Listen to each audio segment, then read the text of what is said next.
Welcome to MCQ Adda. This is new session of mathematics. आज हम continue करेंगे mensuration, ये इसका पार्ट 3 है। इससे पहले हम ट्रायंगल और स्क्वायर डिस्कस कर चुके हैं। आज हम डिस्कस करेंगे रेक्टेंगल।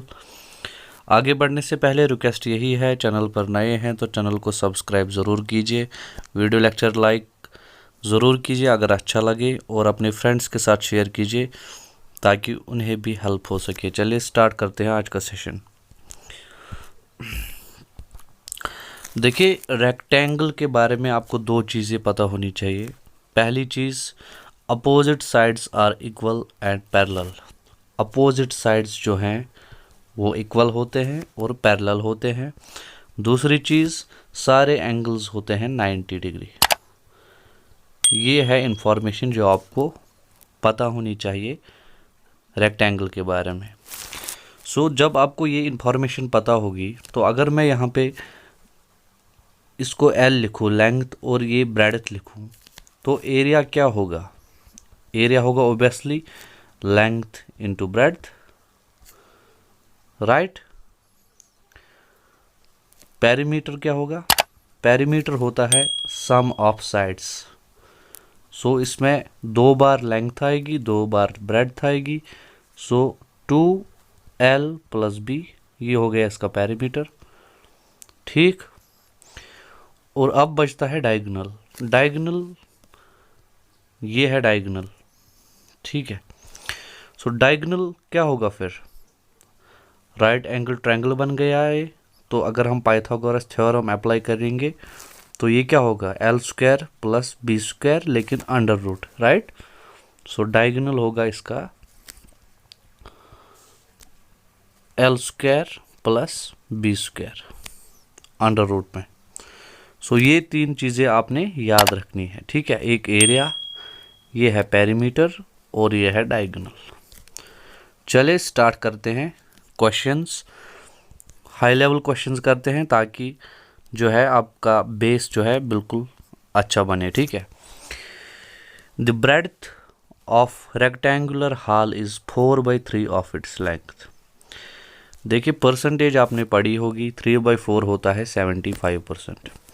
मतलब अगर ब्रेडथ 75% है, लेंथ है 100%, तो हम इनको कैसे लिख सकते हैं? 3 और 4।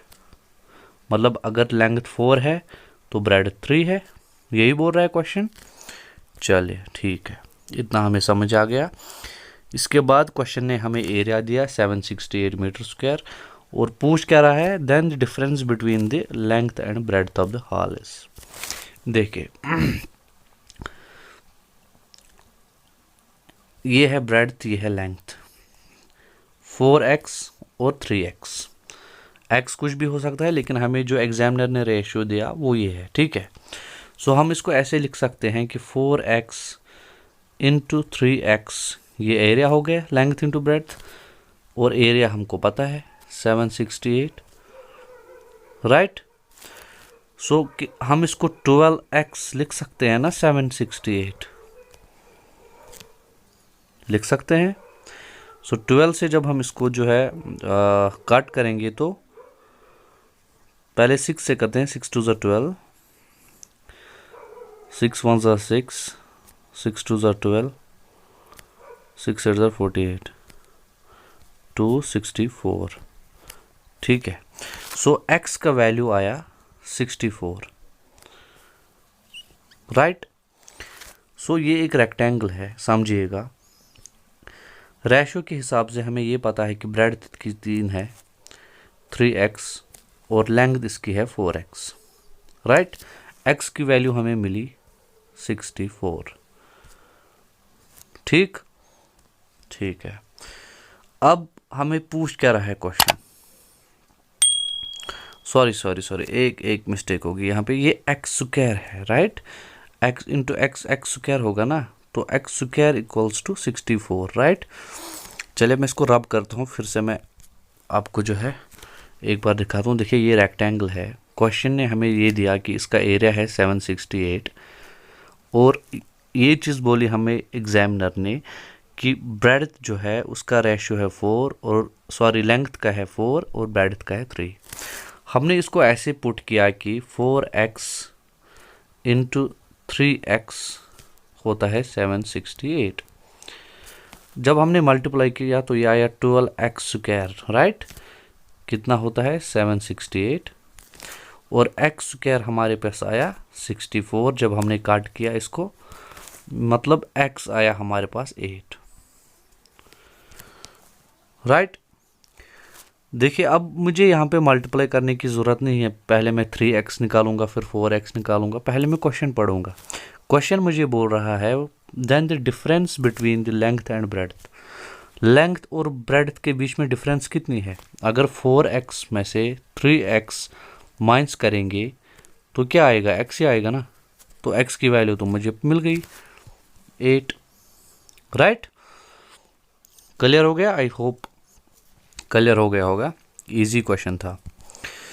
चलिए दूसरा देखते हैं। The perimeter of the top of a rectangular table is 28 metre. ठीक है, पेरीमीटर हमको 28 दिया है एंड एरिया दिया है 48। लेंथ ऑफ डायगोनल पूछिए। देखिए पेरीमीटर जैसे आपके माइंड में आया, आपके दिमाग में ये आया होगा कि पेरीमीटर होता है 2l + b, यही होता है 28। तो इसका मतलब ये है कि लेंथ प्लस ब्रेड्थ 14 होगा, राइट।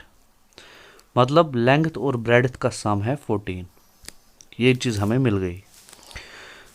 सेकंड थिंग इज कि लेंथ इंटू ब्रेड्थ होगा 48 क्योंकि एरिया होता है। तो ऐसा नंबर जो ऐसे दो नंबर जिनको हम मल्टीप्लाई करें और 48 निकले और सम करें तो 14 निकले, कैसे निकालते हैं? 48 को जो मल्टीप्लाई में होगा ना, हमेशा उसको जो है डिवाइड करने की कोशिश कीजिए, 2 हिस्सों में बांटने की कोशिश कीजिए। देखिए डायरेक्टली मेरे माइंड में पहले आया 8 और 6, 8 6 48, 8 और 6, 8 और 6 14 भी होता है। मतलब 8 और 6 है लेंथ और ब्रेड्थ। देखिए अब समझिए क्वेश्चन को। मेरे पास आया ये 8 और ये आया 6, मुझे पूछा है डायगोनल। अब मैं इसमें डायगोनल की फार्मूला अप्लाई नहीं करूंगा, √8² + 6²। मैंने आपको पिछले सेशन में जब समझाया था ट्रायंगल्स में, मैंने आपको ट्रिपलेट्स बोले थे, याद है आपको? उसमें एक ट्रिपलेट था, अगर आपको याद होगा, 3 4 और 5, पाइथागोरस ट्रिपलेट। तो आपके माइंड में ये आना चाहिए कि ये 3 का डबल है, ये 4 का डबल है, राइट। ये 4 का डबल है तो ये क्या होगा? 5 का डबल, मतलब 10 डायरेक्टली। ठीक है, अगर आपने जो है पहला सेशन नहीं देखा है वो जाकर आप देखिए, उसमें मैंने पाइथागोरस ट्रिपलेट्स समझाया है कैसे याद रखने हैं। ठीक है, सो ये ब्रेड जो थी ये 3 की डबल थी, लेंथ थी 4 की डबल, तो ऑब्वियसली हाइपोटेन्यूज होगा 5 का डबल, राइट, जो कि यहाँ पे डायगोनल है। ठीक है, चले आगे बढ़ते हैं। A took 15 seconds to cross a rectangular field ABCD diagonally। चलिए हम इसको पहले ड्रॉ करते हैं, विजुअलाइज करते हैं कि क्वेश्चन बोल क्या रहा है। ये हमारे पास एक रेक्टेंगुलर फील्ड है, अगर हम इसको नाम दे A, B, C और D। A took 15 seconds to cross a rectangular field ABCD diagonally from A to C। एक बंदा A से C तक चला, इसको 15 सेकंड लगे, ठीक। Walking at the rate of 52 metre per minute. देखिए 52 मीटर 1 मिनट में ये बंदा चला, राइट। और इस डिस्टेंस को इसको लगे 15 मिनट्स, राइट। समझ में आ रहा है? इसको 52 मिनट्स पर मिनट की स्पीड है और 15 सेकंड जो है इसको लगे इसको क्रॉस करने में। 1 मिनट में कितने सेकंड होते हैं? 60 सेकंड्स। 1 मिनट में 60 सेकंड्स होते हैं, राइट। तो 15 सेकंड इसको लगे। 15 सेकंड कितने बार आएंगे 60 सेकंड्स में? ओबियसली 4 बार। 15 सेकंड 4 बार आएंगे ना 60 सेकंड में। तो मतलब अगर 52 मीटर ये 1 मिनट में चलता है तो इसका चौथा हिस्सा ये चला होगा डायगोनल में, क्योंकि 15 सेकंड ही चला है। तो हम डिवाइड बाय 4 करेंगे, हमारे पास आएगा 13 मीटर। ये हमारे पास क्या आया? डायगोनल आया हमारे पास 13। देखिए जैसे ही डायगोनल 13 आया आपके माइंड में आना चाहिए ट्रिपलेट। याद कीजिए 5, 12 और 13। लेकिन अभी हमें कंफर्म नहीं है, लेकिन माइंड में ये क्लिक होना चाहिए। चलिए आगे देखते हैं question. And B took the same to cross the field along the sides from A to C walking at this rate of 68 metre per minute. एक दूसरा बंदा भी चला ए से सी तक, लेकिन ये साइड से चला यहाँ से, ठीक है। और इसको कितना टाइम लगा? इसको लगा 68। इसको लगा, इसकी स्पीड थी 68 मीटर्स पर मिनट। 1 मिनट में ये बंदा चला 68 मीटर्स। तो टाइम इसको भी इतना ही लगा, मतलब 15 सेकंड। तो ऑब्वियसली 1 मिनट में 4 बार आता है 15 सेकंड, राइट। तो ये इसने भी 1/4 ही डिस्टेंस कवर की होगी। तो ये कितना आएगा? 4 1s are 4, 4 7s are 28। मतलब ये प्लस ये है क्या? 17, राइट। और यहीं पे आपका ऑप्शन कंफर्म हो गया कि इसमें से एक 5 है और एक 12 है, जो जिस ट्रिपलेट की हम बात कर रहे थे, 5, 12 और 13 की। क्यों? क्योंकि आपने यहाँ पे कंफर्म किया कि इसको 17 मीटर ये चला है। 17 मीटर कहाँ से चला है? ए से सी तक, लेकिन साइड से, मतलब ये साइड प्लस ये साइड है 17 मीटर। तो ऑब्वियसली 5 + 12 है 17 और 13 ये है। तो आगे ना आपको ट्रिपलेट बराबर की 5, 12, 13 है ये। अब पूछ क्या रहा है ये? Area of the field. अब एरिया ऑफ द फील्ड निकालने की कौन सी जो है मुश्किलात हैं इसमें? Obviously area of the field कैसे निकालेंगे हम? हमें साइड्स पता है दो।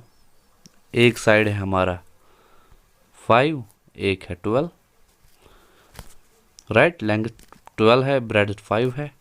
तो लेंथ इंटू ब्रेड्थ होता है एरिया, मतलब 60 मीटर स्क्वायर, ठीक। चले the number of paving stones each measuring. Paving stones क्या होते हैं? टाइल्स मान लीजिए आप, ठीक है। Required to pave a rectangular courtyard, और ये है उसकी, और क्या है, ठीक है। देखिए समझिए क्वेश्चन को। ये हमारा कोर्टयार्ड है, इसमें टाइल्स लगानी है छोटी छोटी, ऐसे ऐसे टाइल्स। तो ये टाइल्स कितनी आएंगी इसमें? ऑब्वियसली इनका एरिया डिवाइड, ये एरिया डिवाइड बाय इनका एरिया, तो हमें निकल जाएंगे कि ये कितनी नंबर ऑफ टाइल्स आएंगी, राइट। मतलब area divide by area. Paving stones का एरिया जो है उससे हम डिवाइड करेंगे किसको? जो टोटल कोर्टयार्ड का एरिया होगा। तो कोर्टयार्ड का एरिया कितना है? 30 × 17.5। देखिए सॉल्व नहीं करना है डायरेक्टली, कैलकुलेशन इजी कीजिए। हम ऐसे रखेंगे, यही तो एरिया है ना, हम क्यों इसको पहले निकालेंगे एरिया कितना है फिर उसको डिवाइड करेंगे? नहीं, हम ऐसे ही रखेंगे। और पेविंग स्टोन का एरिया कितना है? 2.5 × 2, बस डेसिमल से डेसिमल कैंसिल हो गया। 25 से ये कट जाएगा, 25 4s are 100, okay 4s are 100 और 7 से कटेगा ये 15 से कटेगा। तो 15 × 7 that is equal to 105। 105 tiles लगेंगी या पेविंग स्टोन्स। समझ में आया क्वेश्चन? देखिए फिर से एक बार मैं बोल रहा हूँ, ये कोर्टयार्ड ये है, ये एक कोर्टयार्ड है रेक्टेंगुलर, इसका एरिया हमको दिया इसने 30 × 17.5। इसने बोला कि हमें इसमें पेविंग स्टोन्स लगानी है जिनका एरिया ये है। तो कितनी पेविंग स्टोन्स लगेंगी? ओबियसली उतनी ही लगेंगी जितनी पेविंग स्टोन्स इसमें आएंगी। और कितनी आएंगी? टोटल जो है रेक्टेंगुलर फील्ड को या कोर्टयार्ड को हम डिवाइड करेंगे एरिया ऑफ पेविंग स्टोन से, तो हमें मिल जाएंगी number of paving stones, right. तो हमें मिल गई 105। हमने एरिया को एरिया से डिवाइड कर दिया। चलिए नेक्स्ट देखते हैं। The floor of a corridor is 100 metre long and 3 metre wide. एक कॉरिडोर है, ये 100 मीटर लंबा है और 3 मीटर वाइड है, ठीक। Cost of covering the floor with carpet with 50 centimetre wide. 50 centimetre wide जो है हमें इसमें कारपेट लगानी है eight the rate of 15 rupees पर मीटर, कितना होगा ये पूछा है।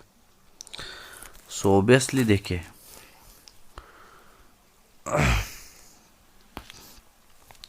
लेंथ हमको नहीं पता, राइट।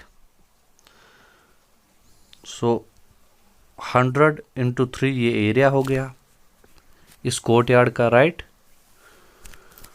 और ये बराबर किसके होगा? लेंथ इंटू ब्रेड्थ हमको इसने दी है 50 सेंटीमीटर।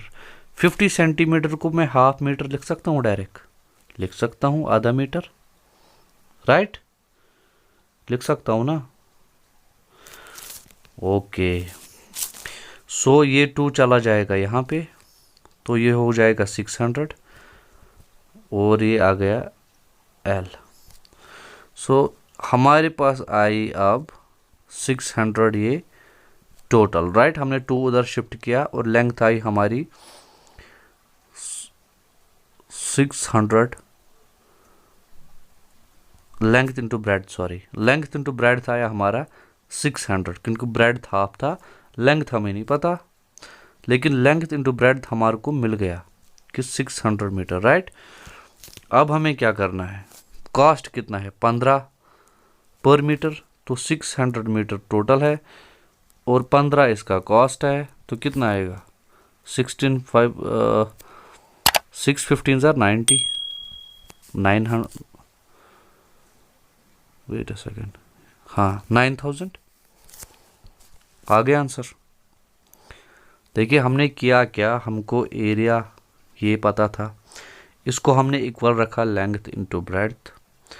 लेंथ इंटू ब्रेड्थ जब हमने किया, हाफ हमको ब्रेड्थ पता था, हमने इसको ट्रांसफ़र किया तो हमें डायरेक्टली मिल गया कि ये 600 है, राइट। और हमने जो है इसको फिर कॉस्ट के साथ मल्टीपल कर दिया, ठीक है। चलिए, A street of width 10 meters surrounds the rectangular garden whose measurements are ये from outside. The area of the path is, देखिए क्वेश्चन समझिएगा, बहुत अच्छा क्वेश्चन है ये है क्वेश्चन। क्वेश्चन बोल रहा है कि एक पाथ है 10 मीटर, ये 10 मीटर पाथ है, ये बाहर से है एक रेक्टेंगुलर गार्डन को जिसका लेंथ है 200 मीटर और ब्रेड्थ है 180, राइट। यहाँ से यहाँ तक और यहाँ से यहाँ तक हमें इस पाथ का एरिया निकालना है, राइट। देखिए इसके 2 तरीके हैं। पहले तो आप इसका एरिया निकालिए, उसके बाद बाहर वाले रेक्टेंगल का जो है इसका एरिया निकालिए और उनको माइनस कीजिए। एक तरीका ये है, लेकिन इससे इजी तरीका दिखाता हूँ मैं आपको। देखिए अगर हम ये लाइन बराबर यहाँ पे करें और ये ऐसे करें, अब ये भी रेक्टेंगुलर है कि नहीं? ये भी रेक्टेंगुलर है और ये भी रेक्टेंगुलर अलग अलग बन गए, ये और ये। तो अब हम इनका एरिया निकालेंगे डायरेक्टली, वो माइनस कर देंगे। माइनस क्यों कर देंगे? डायरेक्टली बोलेंगे कितना है। देखिए ये है 200 है कि नहीं, मैं कलर चेंज कर लेता हूँ, रुकिए आपको कंफ्यूजन होगा इसमें। ये है 200 राइट। सो ये कितना होगा 220। कैसे, ये 10 मीटर पाथ है, 10 मीटर यहाँ से 10 मीटर यहाँ से, सो 220 राइट। 220 ये लेंथ होगी, ये लेंथ ठीक है। और इनटू ब्रेड्थ कितनी है इसकी, इस एरिया की बात कर रहा हूं मैं, इस डब्बे की 10, मतलब कितना निकला ये 2200 इसका एरिया। सेम यहां पे भी होगा ये राइट, मतलब इसका एरिया भी होगा 2200। अब बचाइए इसका एरिया कितना होगा 180 इसकी लेंथ है कि नहीं, ये 180 है ना। सो एरिया कितना होगा 180 इंटू 10 मतलब 1800, और उस साइड भी इसका एरिया भी होगा 1800। तो बस हो गया हमारा क्वेश्चन। 2200 प्लस 2200 हो गया 4400, और 1800 और 1800 हो गया 3600। ये हमारा एरिया है, ये हो गया 0 0 6 और 4 हो गए 10, सो हो गए 8,000 हमारा टोटल एरिया आया। हमने रेक्टेंगल में से रेक्टेंगल माइनस नहीं किया, हमने पाथ का ही डायरेक्टली एरिया निकाला। कैसे निकाला, हमने पहले ऊपर वाली पाथ को जो है एक रेक्टेंगल समझा, 220 हमें लेंथ पता थी, ये 220 है राइट। ब्रेड्थ हमें 10 मीटर पता थी, तो हमने इसका निकाला, ये 2200 निकला। यहाँ भी ये 2200 होगा। फिर हमने इस वाले का निकाला, ये हमारे पास 1800 आया। कैसे, 180 हमें ये पता था लेंथ, इंटू 10 कर दिया 1800। इस साइड भी 1800 होगा, तो टोटल हो गया 3600, और वो हो गया टोटल 4400, और टोटल हमारे पास आया 8000। ठीक है। सो ये थे कुछ क्वेश्चंस जो कि हाई लेवल के थे आपके एग्जामिनेशन के हिसाब से, और इससे बाहर कॉन्सेप्ट नहीं है। बाकी ट्रिपलेट्स इसमें भी यूज़ होते हैं। ट्रिपलेट्स के लिए आप जो है इससे पहले वाले पार्ट भी देखें, उसमें मैंने ट्रिपलेट एक्सप्लेन किया है। ठीक है, चलिए कल मिलते हैं और एक सेशन में। तब तक के लिए प्रैक्टिस करते रहिए, कॉन्सेप्ट्स को रिपीट करते रहिए, और मैथमेटिक्स में जितनी ज़्यादा प्रैक्टिस करेंगे उतनी आपकी परफेक्शन होगी। सो लास्ट में रिक्वेस्ट फिर से ही है, अगर चैनल पर नए हैं तो चैनल को सब्सक्राइब कीजिए, वीडियो लेक्चर को लाइक कीजिए, और अपने फ्रेंड्स के साथ भी शेयर कीजिए ताकि उन्हें भी जो है हेल्प मिल सके। ठीक है, चलिए, थैंक यू वेरी मच।